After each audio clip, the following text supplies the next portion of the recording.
नमस्कार, स्वागत है आप सभी का सी न्यूज भारत में और मैं हूं आपके साथ ज्योति श्रीवास्तव।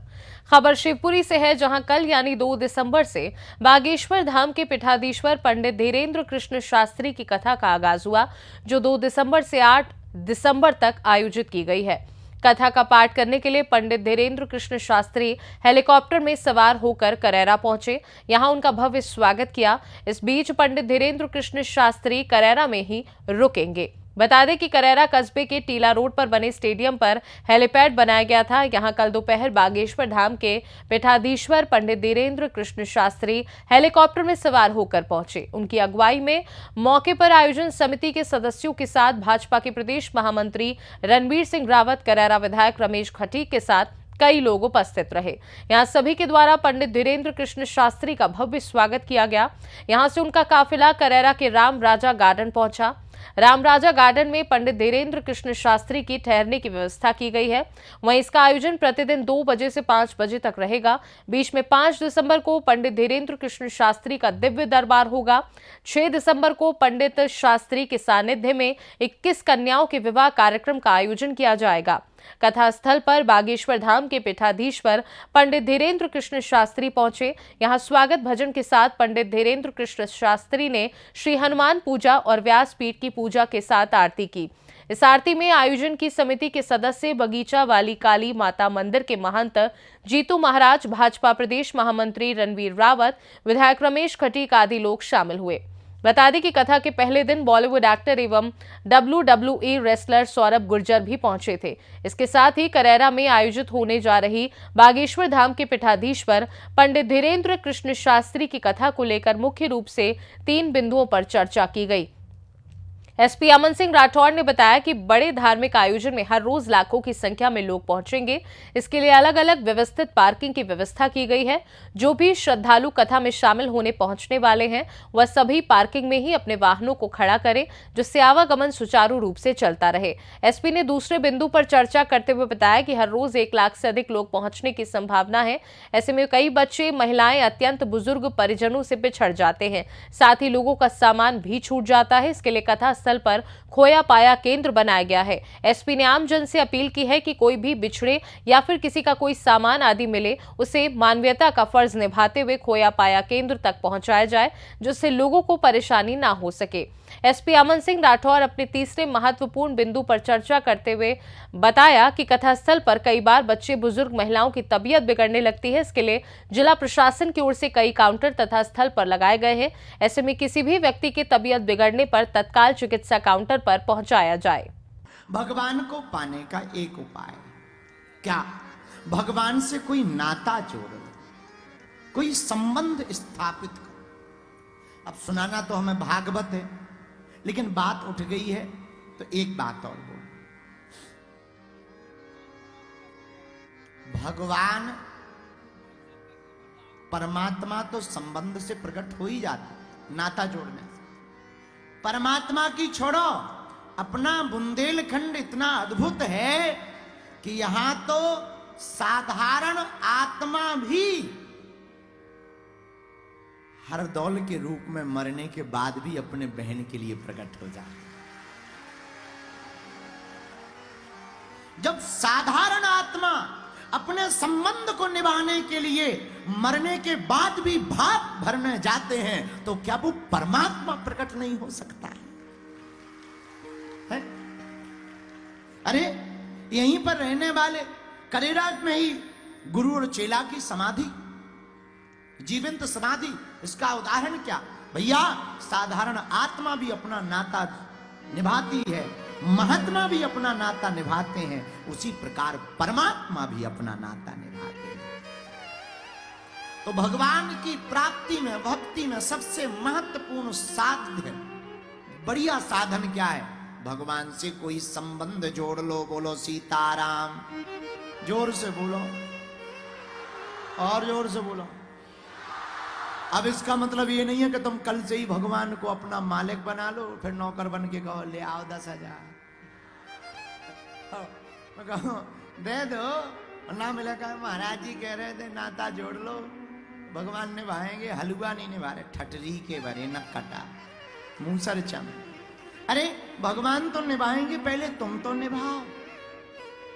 तुम तो अपना प्रेजेंटेशन बढ़िया दो। जब आप प्रेजेंटेशन बढ़िया देंगे तो निश्चित रूप से परमात्मा भी रह नहीं पाएंगे। हम ये कथाओं की बात तो कह ही रहे, हम अपने निजी जीवन का अनुभव बता रहे। न जाने कितने कितने प्रपंच आए। इसी 9 दिन की यात्रा भी परसों ही पूर्ण हुई, 160 किलोमीटर।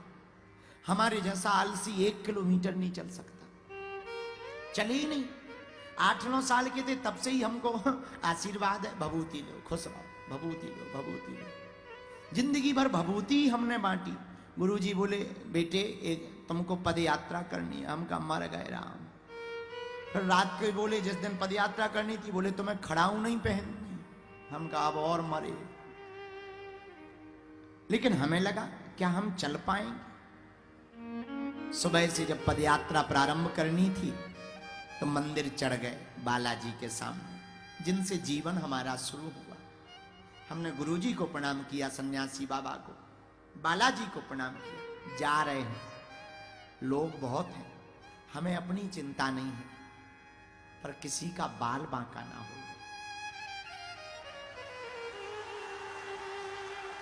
और जिस काम के लिए जा रहे हैं वो सफल हो जाए। मंचों से तो हमने बहुत बातें कर ली, अब गांव गांव जमीन जमीन में उतर कर पिछड़े और बिछड़े लोगों को गले लगा करके कार्य करेंगे।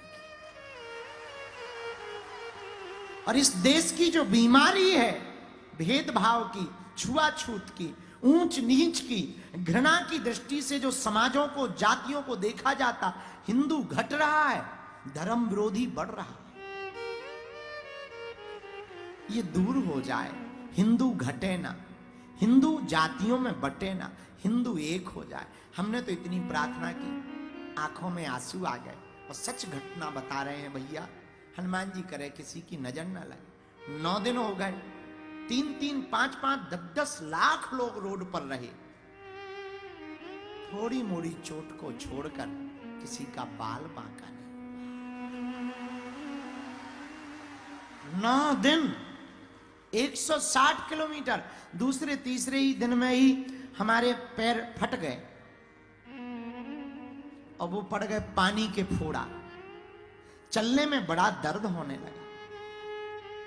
हमने दूसरे दिन गुरुजी से रात को कहा, 10-11 घंटा पैदल चले, जब फोड़ा पड़ गए, अब सोचने लगे क्या अब हम चल पाएंगे, हमारा संकल्प टूट तो नहीं जाएगा, पैर लड़खड़ा तो नहीं जाएंगे, हम गिर तो नहीं जाएंगे।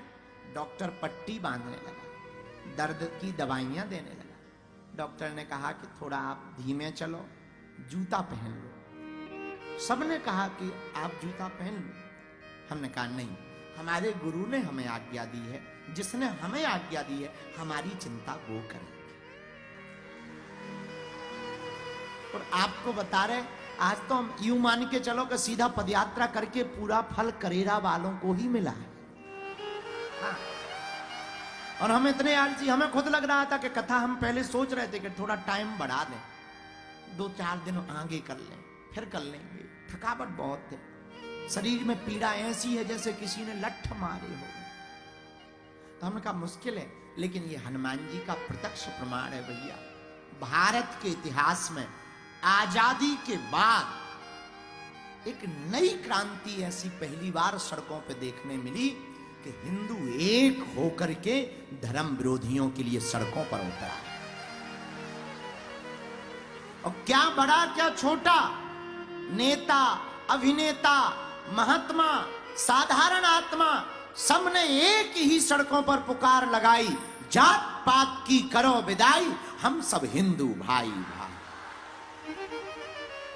पूरे देश में चर्चा, पूरे देश के लोग, ये क्या हो गया, धर्म विरोधी कई मुंह चलाने लगे, बाबा को बैन कर दो, बाबा को बंद कर दो। उनका ठटरी भरा, हम नहीं रुकेंगे।